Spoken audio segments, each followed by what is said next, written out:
Good morning 12th class.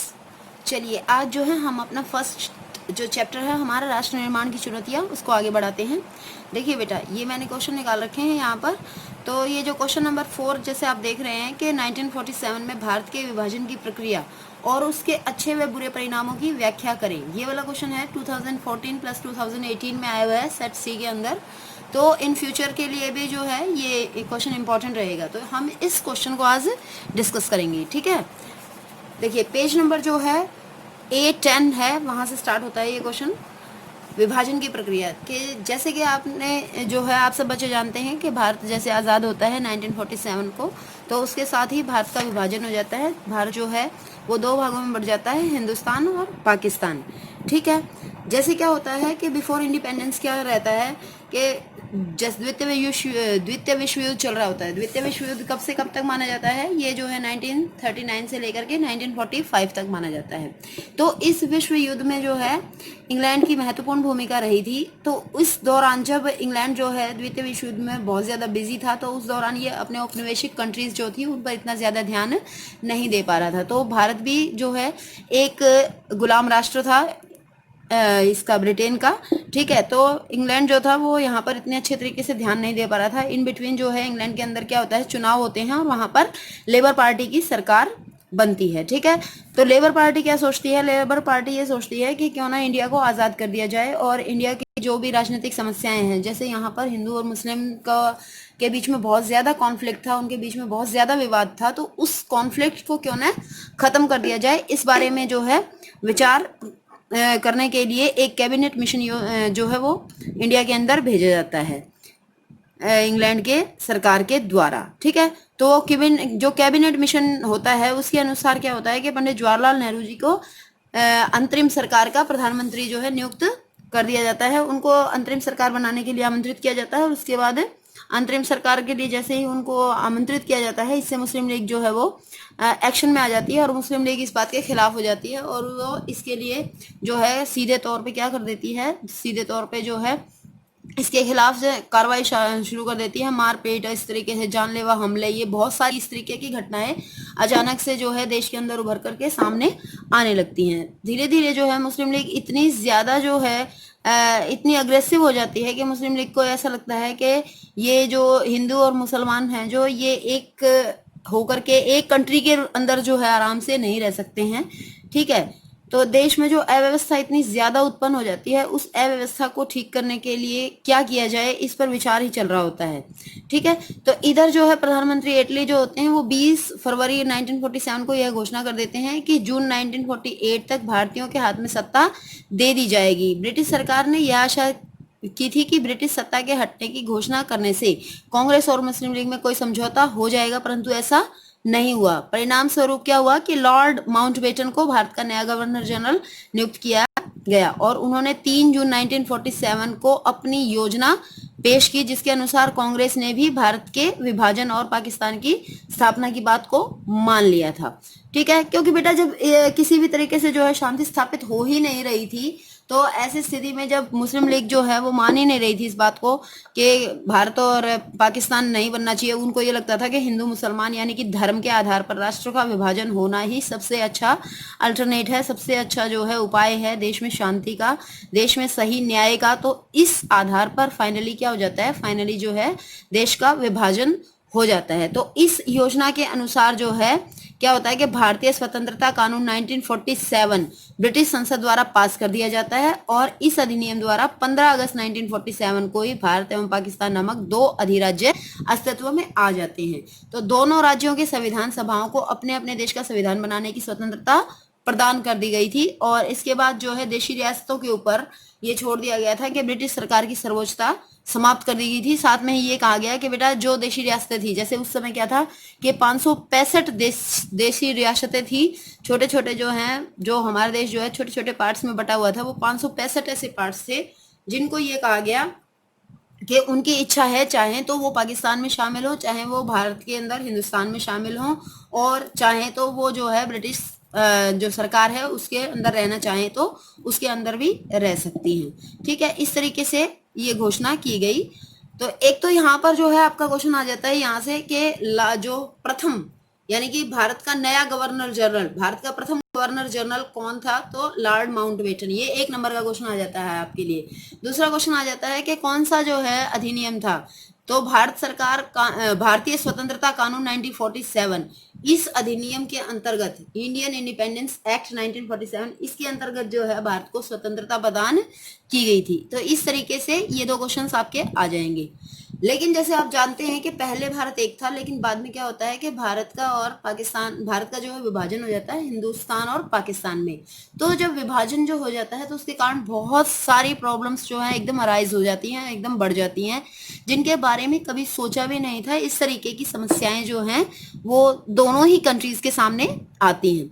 ठीक है, तो माउंटबेटन की योजना के अनुसार तो भारत के विभाजन की प्रक्रिया आरंभ हो गई थी, परंतु यह प्रक्रिया बहुत ज्यादा कठिन थी, बहुत ज्यादा मुश्किल थी बेटा। ठीक है, कि ये सोच लेना कि जैसे लॉर्ड माउंटबेटन ने तो कह दिया कि ठीक है, जो पाकिस्तान में जाना चाहे वो पाकिस्तान में जाए, जो हिंदुस्तान में जाना चाहे वो हिंदुस्तान में जाना चाहे, जो किसी में जाना नहीं चाहता उनकी अपनी इच्छा है, उन्होंने तो ये बात कह दिया था। लेकिन ये बात जो है इतनी आसान नहीं है। ये जो पार्टीशन था, ये जो हमारा विभाजन था, ये बहुत ही ज्यादा कॉम्प्लिकेटेड था, यहाँ पर बहुत ही ज्यादा समस्याएं थी।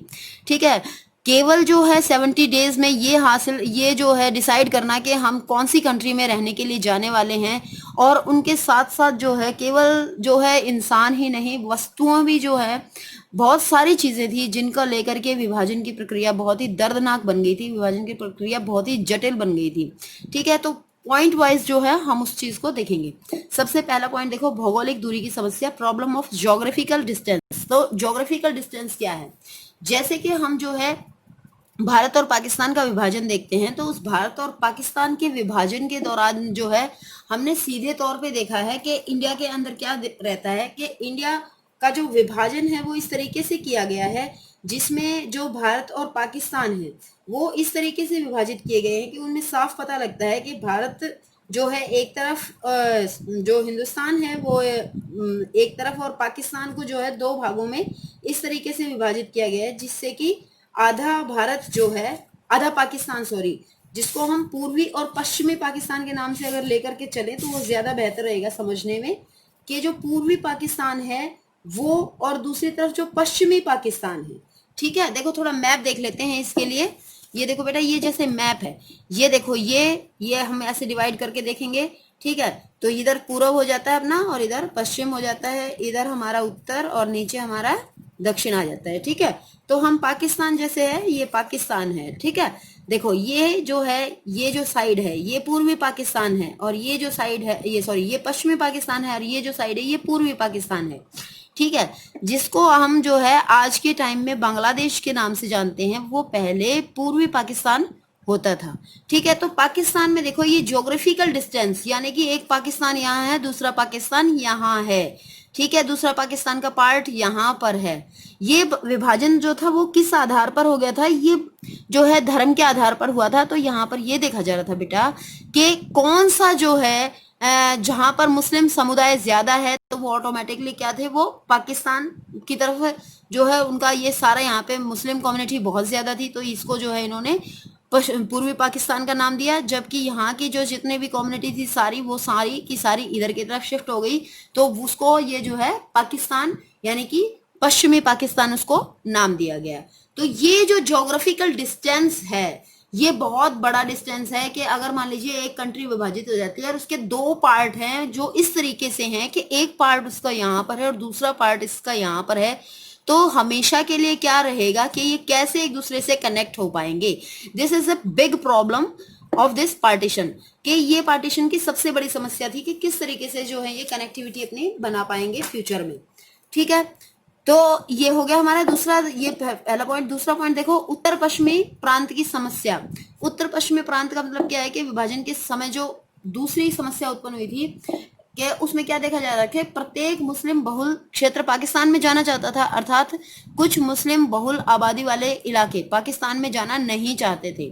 ठीक है, देखो ये जरूरी नहीं है बेटा कि सभी के सभी जो मुस्लिम थे वो इस पार्टीशन से खुश थे और सभी के सभी मुस्लिम ये चाहते थे कि हम सब जो हैं इंडिया से शिफ्ट होकर के, हिंदुस्तान से शिफ्ट होकर के हम सब पाकिस्तान में चले जाएं। ऐसा नहीं था। बहुत सारी मुस्लिम कम्युनिटी ऐसी थी जिसने जो है आज़ादी में बहुत ही ज़्यादा अपना एक्टिव पार्टिसिपेशन दिया था, और वो अब जो है इंडिया को छोड़ करके, हिंदुस्तान को छोड़ करके पाकिस्तान में नहीं जाना चाहते थे। तो वो भी एक समस्या थी। जैसे कि खान अब्दुल गफ्फार खान का नाम जो है सभी ने सुना होगा, जिनको हम सीमांत गांधी के नाम से भी जानते हैं। ठीक है, तो उन्होंने 1929 में उन्होंने खुदाई खिदमतगार नामक संस्था की स्थापना की थी, और इस संस्था ने स्वतंत्रता संघर्ष में बढ़ चढ़ करके भाग लिया था। तो ये जो खान साहब थे वो भारत का विभाजन नहीं चाहते थे, लेकिन कांग्रेस ने इनकी इच्छा जानने बिना ही देश का विभाजन स्वीकार कर लिया। उनकी इच्छा की अनदेखी की गई और पश्चिमोत्तर सीमा प्रांत को पाकिस्तान में शामिल कर लिया गया। तो ठीक है, तो इस तरीके से भी जो है ये भी एक इम्पॉर्टेंट है आपके लिए कि खुदाई खिदमतगार नामक संस्था की स्थापना किसके द्वारा की गई, तो खान अब्दुल गफ्फार खान के द्वारा की गई 1929 में। देखो बेटा, जरूरी नहीं है कि सभी चीजें अभी आपके काम आ जाए। फ्यूचर में जो है पॉलिटिकल साइंस एक ऐसा सब्जेक्ट है जो फ्यूचर में जो है बहुत ज्यादा जो है आपके काम आता है, और हमेशा के लिए छोटे छोटे इन्फॉर्मेशंस हैं जो किसी न किसी रूप में आपको कहीं ना कहीं जरूर काम आएंगी। तो इसलिए आप ध्यान से देखते चलिए और ध्यान से पढ़ते जाइए और चीजों को याद रखिए। ठीक है, उसके बाद थर्ड देखो बेटा, गैर मुस्लिम बहुसंख्यक की समस्या। तो गैर मुस्लिम जो थे, यानी कि जो नॉन मुस्लिम्स थे, वो मेजोरिटी जो पॉपुलेशन थी वो भी बहुत ज्यादा परेशान थी। तीसरी समस्या भी और भी विकट और जटिल थी। विकट का मतलब कठिन। ठीक है, तो यह जो है निश्चित किया गया कि विभाजन में मुस्लिम बहुल प्रांत पाकिस्तान में जाएंगे। मुस्लिम बहुल का मतलब क्या है कि जो मेजोरिटी है मुस्लिम्स की, जिन भी रीजन के अंदर, जिन भी स्थान के अंदर जो है मुस्लिम लोगों की जो है बहुलता है, ज्यादा मात्रा में है, तो वो सब पाकिस्तान में जाएंगे। परंतु पंजाब और बंगाल में अनेक हिस्से बहुसंख्यक गैर मुस्लिम आबादी वाले थे। ठीक है, जैसे अभी भी आप देखते हो कि जो हमारा पंजाब है वहां पर सिख समुदाय के लोग बहुत ज्यादा हैं, तो सेम उस टाइम भी ऐसा रहता था।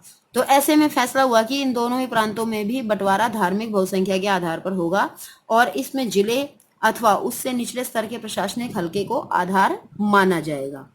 स्वतंत्रता की मध्यरात्रि को तक लोगों को यह भी नहीं पता था कि उन्हें भारत में रहना है या पाकिस्तान में जाना है। तो ये बहुत ही ज्यादा ज्यादा जो है हम मिजरेबल कंडीशन मानेंगे बेटा कि जब लोगों को, बेचारों को ये भी नहीं मालूम था कि वो जहां पर इतने वर्षों से रहते आ रहे हैं उनको वहीं पे रहना है या वहां से जो है उनको हटना पड़ेगा। किस तरीके से वो अपना आगे का जो है अपनी आजीविका चलाने के लिए क्या करेंगे, किस तरीके से जो है निर्वाह उनका फ्यूचर में होगा। तो ये एक बहुत ही ज्यादा विकट समस्या थी लोगों के सामने। फोर्थ पॉइंट देखो, देशी रियासतों के विलय की समस्या। जैसे कि मैंने आपको बताया कि 565 जो है छोटी छोटी देशी रियासतें थी जो कि छोटे छोटे पार्ट्स में डिवाइड थी। तो उनके लिए भी बहुत बड़ी समस्या थी कि वो किधर जाएं, वो किसके साथ अपना संबंध बनाए, वो भारत में शामिल हों या वो पाकिस्तान में शामिल हों। ये उनके लिए बहुत बड़ी समस्या थी। अगर वो भारत के अंदर शामिल हो जाती हैं तो वो इससे जो है उनके अधिकार खोने का खतरा है। अगर वो पाकिस्तान में जाती हैं तो वहां पर भी अधिकारों पर ऊपर जो है खतरा है। अगर वो स्वतंत्र रहती हैं तो ऐसे में देश की एकता और अखंडता जो है वो खतरे में पड़ी रहेगी। ठीक है, तो इस तरीके से जो है ये उन छोटी छोटी रियासतों को, उन छोटी छोटी प्रिंसली स्टेट्स को, उनको जो है मर्ज करना, उनको विलय करना, वो एक बहुत ही बड़ी समस्या थी। ठीक है, उसके बाद फिफ्थ पॉइंट है शरणार्थियों की समस्या। जो रिफ्यूजीज थे उनकी भी प्रॉब्लम थी कि शरणार्थी बेसिकली कौन थे। देश का विभाजन हुआ, भारत और पाकिस्तान के रूप में दोनों जो है बट गए। तो बहुत सारा ऐसा हुआ कि पाकिस्तान में भी पाकिस्तान से जो है भारत आने वाले गैर मुस्लिम शरणार्थियों के रूप में उभर करके सामने आए। ठीक है, स्वतंत्र भारत की सरकार को तुरंत इस समस्या का सामना करना पड़ा। इस समस्या को सुलझाने में लोगों ने अत्यधिक सहयोग दिया, परंतु समस्या इतनी विकराल थी कि इसको सुलझाने में देश की को अनेक दशक लग गए हैं। देखो, अनुमानों के अनुसार विभाजन के समय मृतकों की संख्या 5 लाख और सीमा पार करने वाले शरणार्थियों की संख्या 20 लाख है। ठीक है, ये संख्या बेटा आपको कहीं कहीं जो है 80 लाख भी देखने को मिल सकती है। ठीक है, तो ये जो है ये बहुत पूरी बताते हैं। जो इधर जो 80 लाख है वो इधर की और उधर की दोनों तरफ ही मिला करके बता रहे हैं। ठीक है, तो शरणार्थियों की जो है बहुत बड़ी विकट समस्या थी। शरणार्थियों वाली प्रॉब्लम जो है वो बहुत ही बड़ी समस्या थी। उसके बाद प्रशासनिक और आर्थिक कठिनाइयां लोगों के सामने बहुत ज्यादा आई कि देखो जब जो है इस तरीके से विभाजन हुआ तो विभाजन के बाद जो है यही नहीं पता लग रहा था कि जो है ये किस तरीके से प्रशासन क्या बंटवारा कैसे होगा। डाक तार विभाग है, विदेशी विभाग है, टेलीफोन विभाग है, इन सब चीजों की जो है ऑलरेडी ये सब चीजों का क्या होता है कि जैसे क्या होता है कि देखो डाक तार है, टेलीफोन है, रेलवेज है, इन सब की लाइनें बिछी हुई हैं। ठीक है, तो इन सब की लाइनें बिछी हुई हैं तो उन लाइनों को किस तरीके से बंटवारा किया जाएगा। ठीक है, उस समय जब भारत विभाजित हुआ था उससे पहले तो पूरा देश एक ही था, तो ऐसी सिचुएशन थी कि कभी ये सोचा ही नहीं था कि इस तरीके से विभाजित हो जाएगा कि भारत और पाकिस्तान जो है दो देश बन जाएंगे। तो ये बहुत बड़ी समस्या आई और इससे जो है पाकिस्तान और भारत दोनों की अर्थव्यवस्था पर इसका विपरीत असर पड़ा। ठीक है, बहुत सारा ऐसा हुआ कि जो कुछ हिस्से ऐसे थे कि जो पाकिस्तान में चले गए। जैसे मान लीजिए हम ये कह सकते हैं कि जैसे हम एक मोटा सा एग्जांपल लेते हैं कि जैसे उद्योग धंधों का हम एग्जांपल लेते हैं। उद्योग धंधे जो हैं वो अर्थव्यवस्था की रीढ़ माने जाते हैं, रीढ़ की हड्डी माने जाते हैं। ठीक है, अगर उद्योग धंधे जो अच्छे हैं तो अर्थव्यवस्था तेजी से ग्रो करती है, ऐसा माना जाता है। ठीक है, तो हम बात करते हैं उद्योग धंधों की। देखो जब हमारा विभाजन हुआ बेटा तो उस समय क्या होता है कि कुछ जो उद्योग धंधे जो कच्चे माल पर आधारित थे, जैसे कि मान लो कपास की खेती के जो जहां पर कपास की खेती करने योग्य भूमि थी वो भूमि तो चली गई पाकिस्तान के अंदर और उद्योग धंधे आ गए। उद्योग धंधा यानी कि मिल आ गया हमारे पास। ठीक है, तो अगर ऐसा होता है तो ऐसी स्थिति में उद्योग धंधों पर क्या नेगेटिव इफेक्ट पड़ेगा, क्योंकि हमारे को भारत को जो है कच्चे माल की और इस तरीके के खाद्यान्नों के संकट का जो है सामना करना पड़ेगा और फ्यूचर में करना भी पड़ा। ठीक है, उसके बाद 7th पॉइंट देखो, धर्मनिरपेक्षता की समस्या कि भारतीय राजनीतिक नेता द्विराष्ट्र सिद्धांत यानी कि टू नेशन थ्योरी के पक्ष में नहीं थे, परंतु भारत का विभाजन तो धर्म के आधार पर ही हुआ था। ये क्वेश्चन कई बार एग्जाम में आता है कि भारत का विभाजन किस आधार पर हुआ था। तो भारत का विभाजन जो है किसी भी चीज को से पहले जो है सबसे पहला जो ऑप्शन आपका रहेगा वो धर्म रहेगा। ठीक है, धर्म के आधार पर हुआ था, विचारों के आधार पर या फिर किसी और कुछ भी लिखा हो तो आपको उस पर ध्यान नहीं देना है। धर्म के आधार पर हुआ था भारत का विभाजन। टू नेशन थ्योरी जो है वो मोहम्मद अली जिन्ना ने दी थी। ठीक है, तो इसके बाद जो है विभाजन के समय अधिकतर मुस्लिम पाकिस्तान चले गए थे। इसके बावजूद 1951 में कुल जनसंख्या के 12% मुस्लिम जो थे वो भारत में ही थे। ऐसी स्थिति में अल्पसंख्यकों के साथ किस प्रकार का व्यवहार किया जाएगा? क्या उन्हें यह भी अधिकार वह सभी अधिकार मिलेंगे जो बहुसंख्यकों को मिले हुए हैं? क्या भारत एक धर्मनिरपेक्ष राष्ट्र रह पाएगा? यदि ऐसे भी प्रश्न जो है इंडिया के सामने पेश हुआ। जैसे देखो बेटे, इंडिया में जो है भारत को क्या बनाया गया है? धर्मनिरपेक्ष राष्ट्र बनाया गया है ताकि भारत के अंदर रहने वाले अन्य धर्मों के लोग भी अपने आप को जो है किसी भी रूप से कमतर न समझे। वो अपने आप को जो है बराबर का दर्जा उनको दिया गया है। जबकि जो है पाकिस्तान के अंदर जो है इस तरीका कोई तरीका नहीं अपनाया गया। पाकिस्तान एक मुस्लिम कंट्री है और वहां पर जो है मुस्लिम धर्म को ही सर्वोपरि माना गया है। अन्य धर्मों को किसी प्रकार का भी कोई जो है संरक्षण नहीं प्रदान किया गया है। ठीक है, तो ये जो है भारत के अंदर जो सिस्टम रखा गया है धर्मनिरपेक्षता की समस्या, ये भी भारत के लिए एक बड़ी चुनौती उस समय बनकर के भारत के सामने आई, जिससे कि लोग जो यहाँ पर अपनी स्वेच्छा से यहाँ पर जो मुस्लिम कम्युनिटी विशेष रूप से अपनी स्वेच्छा से जो इंडिया के अंदर रुकी थी, जो भारत को अपना समझती थी, तो उनको कभी इस तरीके की फीलिंग ना आए कि भाई उनके साथ भेदभावपूर्ण व्यवहार किया जा रहा है। तो उनकी भावनाओं को ध्यान में रखते हुए हमने भारत को एक धर्मनिरपेक्ष राज्य घोषित किया था।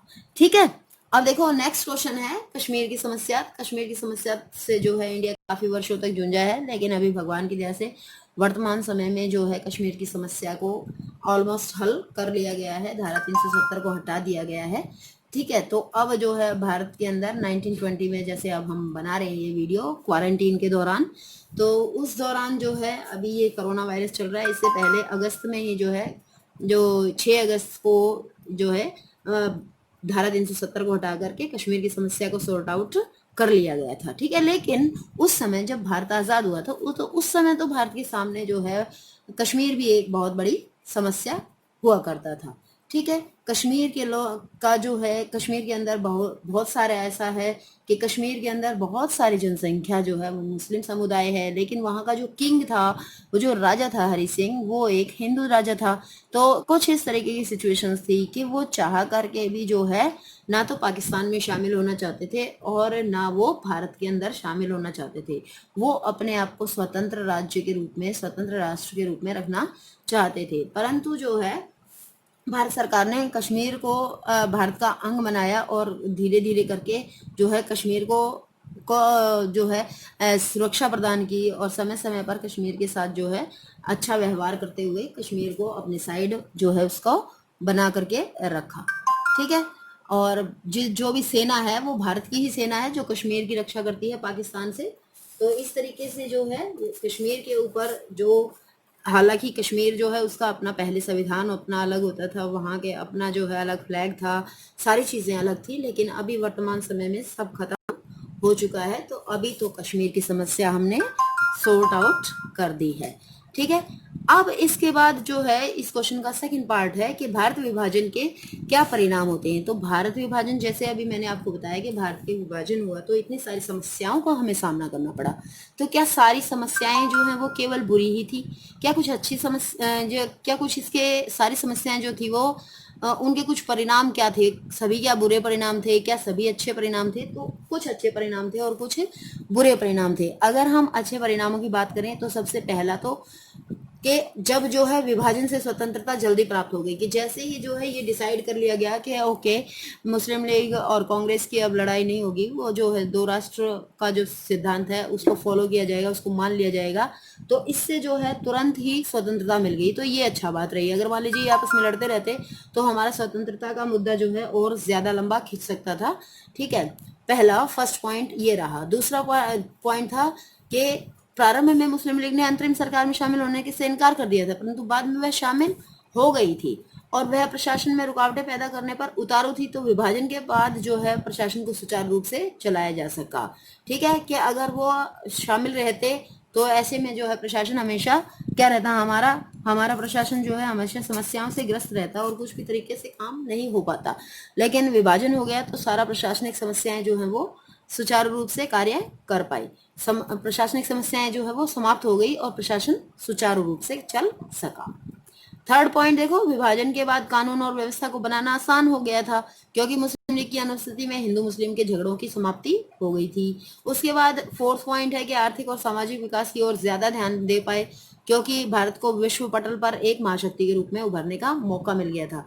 अगला है विभाजन के बाद पाकिस्तान व हिंदुस्तान दोनों राज्यों में अल्पसंख्यकों के हितों की समान रूप से रक्षा की जा सके की जा सकी, जो अखंड भारत में संभव नहीं थी। तो ये जो है ये अच्छे परिणाम निकले कि इस तरीके से जो है जब दो राष्ट्र बट गए तो उन्होंने अपने अपने जो है विकास के लिए योजनाएं तैयार की और खुद को अच्छे से अच्छा साबित करने के लिए अंतर्राष्ट्रीय स्तर पर प्रयास किया। लेकिन इसके बुरे परिणाम क्या हुए? कि बुरे परिणाम तो जैसे देखो सभी विश्व में एक मैसेज गया कि भाई ये विभाजन जो है वो सांप्रदायिकता के आधार पर हुआ है, यानी कि लोगों की सोच जो है वो इतनी ज्यादा संकुचित है कि वो धर्म के आधार पर जो है राष्ट्र का विभाजन करने के लिए तैयार है।